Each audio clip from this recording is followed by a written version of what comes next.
धीरे बोलो, कोई सुन ना ले।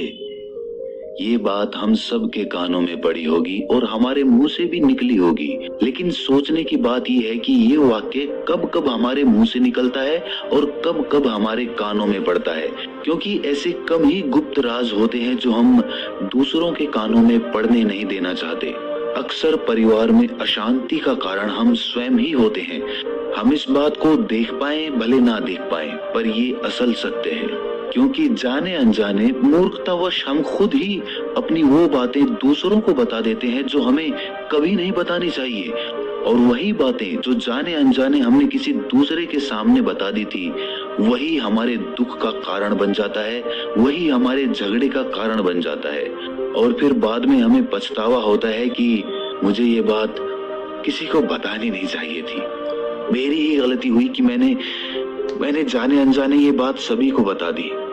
इसीलिए आज की जो बौद्ध कहानी मैं आपको सुनाने वाला हूँ, उसे सुनने के बाद आपको 7 ऐसी बातें पता चलेंगी जो आपको कभी किसी को नहीं बतानी। ये जो 7 बातें हैं जो आपको किसी को नहीं बतानी, क्यों नहीं बतानी, इसके पीछे का तर्क भी मैं आपको दूंगा। और इन 7 बातों के अलावा अगर आपको लगता है कि कोई बात ऐसी है जो मुझसे छूट गई या मैं नहीं बता पाया, तो कमेंट सेक्शन में जरूर बताना। इससे पहले कि आप इस बौद्ध कहानी में खो जाएं, इस चैनल को सब्सक्राइब जरूर कर लें। तो चलिए कहानी शुरू करते हैं। एक समय की बात है, एक नगर में रिंकू नाम का एक युवक रहता था। वो युवक बहुत गरीब था, कुछ पैसा नहीं था उसके पास। 2 वक्त की दाल रोटी भी बड़ी मुश्किल से उसको नसीब होती थी। किसी काम की तलाश में दिन रात खोज करने पर भी उसे कोई काम नहीं मिल रहा था। फिर एक दिन उसने अपनी पत्नी के सामने अपनी सारी समस्या बता दी। उसने अपनी पत्नी को कहा कि मैं जिस जगह भी काम मांगने के लिए जाता हूँ तो हर कोई मुझे ये कहकर काम नहीं देता कि हमारे यहाँ काम की जरूरत नहीं है। मैं काम की तलाश कर करके थक चुका हूँ। मुझे समझ नहीं आता कि मैं तुम लोगों का पेट कैसे भरूंगा, अपने बच्चों को कैसे पालूंगा, और ये चिंता मुझे दिन रात खाए जा रही है। ये सुनकर उसकी पत्नी ने कुछ सोचकर कहा कि तुम एक आदमी के पास एक बार ही काम मांगने के लिए जाते हो, और जब वो काम नहीं देता तो तुम दोबारा उसके पास जाते तक नहीं हो। अगर तुम्हें उनसे काम लेना है तो तुम्हें हमदर्दी जतानी होगी, तुम्हें उनसे हमदर्दी हासिल करनी होगी, अपनी गरीबी दिखानी होगी, ताकि वो लोग तुम्हारी मजबूरी समझकर तुम्हें काम पर रख लें। इसीलिए शर्म मत करो, उन्हें अपनी मजबूरी बताओ, अपनी गरीबी बताओ, और इसी उपाय से तुम काम पा सकते हो। ये बात रिंकू के मस्तिष्क में बैठ गई, और अगले दिन काम मांगने के लिए वो उसी सेठ के पास जा पहुंचा जहां पर वो पिछले दिन काम मांगने के लिए गया था। लेकिन इस बार उसने हाथ जोड़कर उस सेठ से प्रार्थना की, उससे विनती की कि वो बहुत गरीब है और उसे काम की बहुत आवश्यकता है। वो जो कुछ भी उसे देंगे वो उसमें संतुष्ट हो जाएगा, पर कृपया करके मुझे अपने यहाँ काम पर रख ले। उसकी ये हालत देखकर उस सेठ ने उसे अपने यहाँ काम पर रख लिया। वो रोज वहाँ पर काम पर जाने लगा। अंदर ही अंदर वो खुश तो था कि उसे काम तो मिला, लेकिन उसे वेतन दूसरे लोगों से कम मिलता था। वही काम जो दूसरे लोग कर रहे थे उन्हें ज्यादा वेतन मिल रहा था और इसे कम वेतन मिल रहा था। जब इस बारे में उसने अपने सेठ से कहा तो सेठ ने कहा कि देखो भाई, तुम्हें काम की जरूरत थी, मैंने तुम्हें काम दिया, मेरा धन्यवाद करने की बजाय तुम मुझसे शिकायत कर रहे हो, ये कैसी भलमनसाहत है। ये सुनकर रिंकू वहीं पर चुप हो गया। बात कहीं ना कहीं सत्य थी, सच थी। सेठ ने तो उसे उसकी मजबूरी के हिसाब से ही काम दिया था और इसीलिए वो उसे अपने अनुसार ही वेतन देता था। लेकिन धीरे धीरे उसने ये बात अपने सगे संबंधियों और अपने दोस्तों को भी बताना शुरू कर दी कि उसका सेठ कैसा आदमी है और उसे कितना वेतन देता है। समय बीतता रहा और रिंकू पूरी लगन के साथ अपना काम करता रहा, लेकिन अब परिस्थितियां बदलने लगी थी। सेठ अब रिंकू से दूसरे लोगों से ज्यादा काम लेता था और उनसे कम वेतन उसे देता था। ये बात रिंकू के मन को बहुत खलती थी। वो दूसरों से ज्यादा मेहनत कर रहा है और उनसे कम वेतन पा रहा है। इससे उसके आत्मसम्मान को बहुत गहरी चोट पहुंची। अब धीरे धीरे उसका मन अपने काम से हटने लगा। उसका मन काम में लगता ही नहीं था।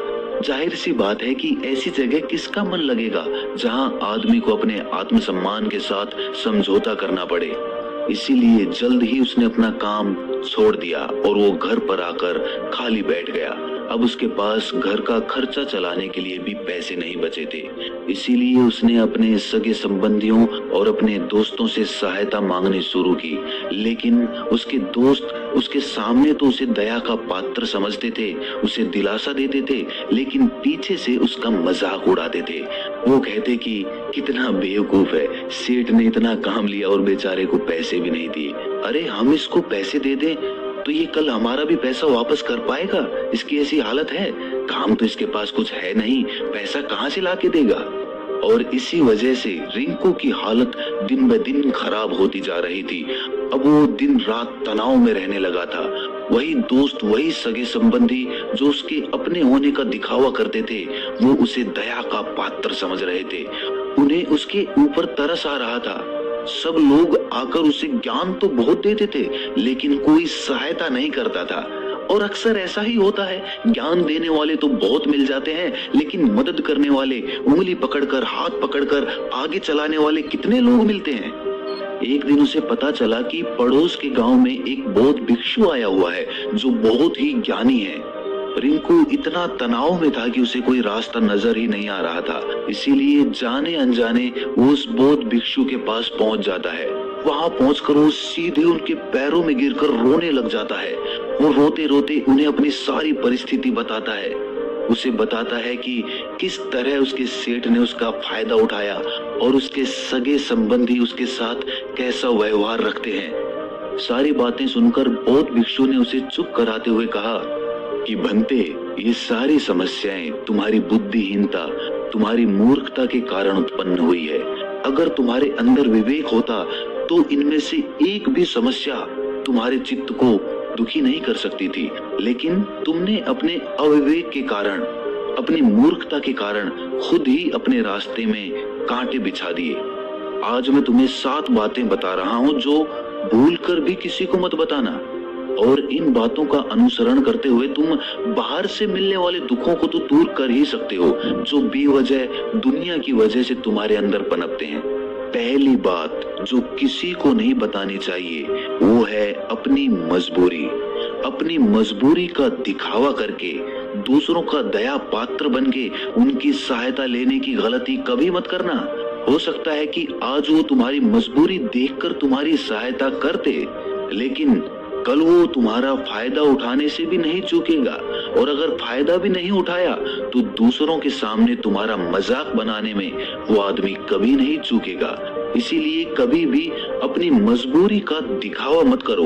अगर घर में 2 रोटी है, सूखी रोटी है, तो वही खाकर सो जाओ, लेकिन दूसरों को इसके बारे में भनक तक नहीं लगनी चाहिए।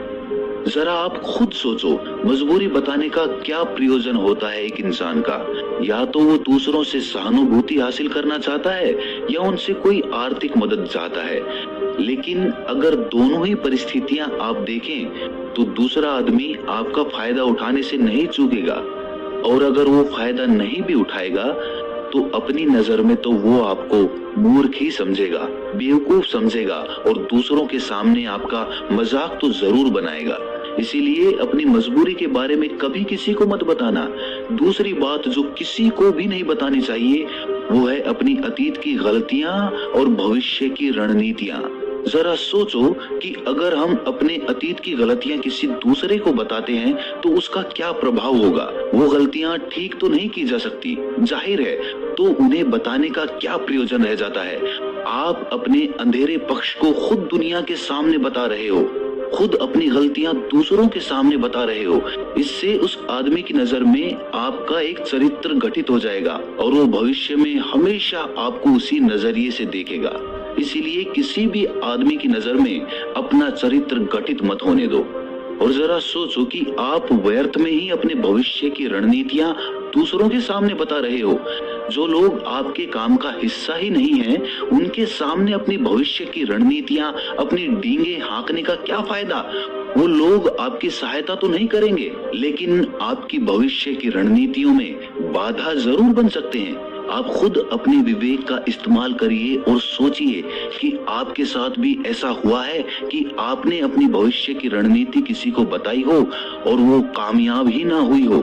जरूर हुआ होगा, जरा गौर से सोचिए। तीसरी बात जो किसी को नहीं बतानी चाहिए वो है अपने घर की बातें। जो भी हमारे घर के अंदर आपस में बातचीत होती है, हमारे माँ बाप के साथ, हमारी पत्नी के साथ, हमारे बच्चों के साथ, वो बातें परिवार तक ही सीमित रहनी चाहिए। अगर आप इन बातों का दूसरों के सामने ढिंढोरा पीटते हो तो दूसरों को आपके घर में घुसने का एक मौका मिल जाता है और वो इसका फायदा उठाने से कभी नहीं चूकेंगे। वो आपके परिवार के सदस्यों को आपसे दूर लेकर जाने की कोशिश करेंगे। अक्सर ऐसा होता है, हम समाज में देखते हैं कि हम अपने घर के झगड़ों को कम करने के लिए उन झगड़ों को अपने पड़ोसियों और दूसरे सगे संबंधियों को बता देते हैं, लेकिन इससे आपको सहायता कभी नहीं मिली होगी, बल्कि आपके घर के लड़ाई झगड़े और ज्यादा बढ़ गए होंगे और वो जाहिर है वो बढ़ेंगे।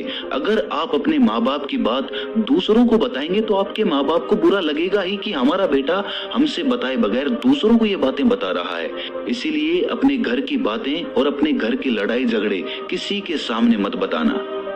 अगली बात जो मैं आपको बताने जा रहा हूँ, जो किसी को नहीं बतानी चाहिए, वो सुनने पर बहुत अजीब लग सकती है, लेकिन उसका सत्य भी मैं आपको एक तर्क के माध्यम से दूंगा। मैं कहता हूँ कि अपनी आमदनी किसी को मत बताना। अब अपनी आमदनी ना बताने के पीछे क्या प्रयोजन हो सकता है?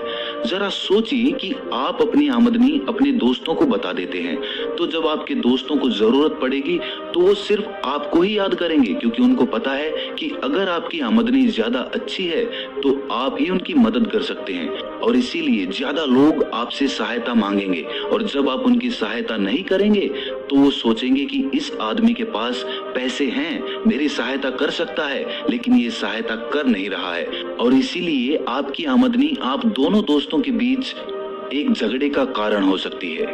कम आमदनी होगी तो लोग मजाक उड़ाएंगे और ज्यादा होगी तो सहायता मांगेंगे। तो अपनी आमदनी बताने का कोई प्रयोजन नहीं है। अगली बात जो मैं आपको बताने वाला हूँ उसे अपनी गांठ बांध लेना और किसी को ये बात मत बताना। अपनी कमजोरियां और अपनी ताकत। अक्सर इंसान को पता नहीं होता है कि उसकी कमजोरी या उसकी ताकत क्या है, लेकिन अगर आपको अपनी कमजोरी और अपनी ताकत पता है तो पहली बात तो आप बहुत ही बुद्धिमान आदमी हैं, और दूसरी बात कि आपको ये बातें किसी से साझा नहीं करनी है, क्योंकि अगर आपकी कमजोरियां दूसरों को पता चल गई तो वो आपकी कमजोरियों का फायदा उठाएंगे, और अगर आपकी ताकत पता चल गई तो वही ताकत आपकी कमजोरी बन जाएगी, क्योंकि वो ताकत दूसरे आदमी को पता है और वो ताकत की काट भी ढूंढ ही लेगा। अपनी कमजोरी और अपनी ताकत अपनी पत्नी या अपने पति को भी नहीं बतानी चाहिए, क्योंकि इसके बाद आपको घर में उनसे हमेशा दब के रहना पड़ेगा। अगली बात जो किसी को नहीं बतानी चाहिए वो है अपने मित्र और अपने शत्रु। आप अपने मित्रों के बारे में अगर दूसरे लोगों को बताएंगे तो वो आपके मित्रों के साथ अपनी घनिष्ठता बनाकर आपको धोखा दिलवा सकते हैं। आपके गहरे मित्रों को आपसे दूर करने का प्रयास कर सकते हैं।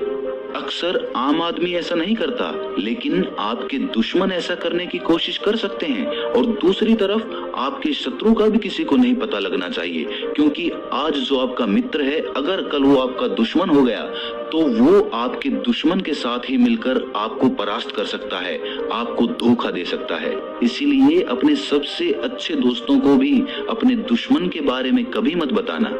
अगली और आखिरी बात कहना चाहता हूँ कि जब तुम दान करते हो तो दान के बारे में भी किसी को मत बताना, नहीं तो दान करना व्यर्थ हो जाता है, बेकार हो जाता है।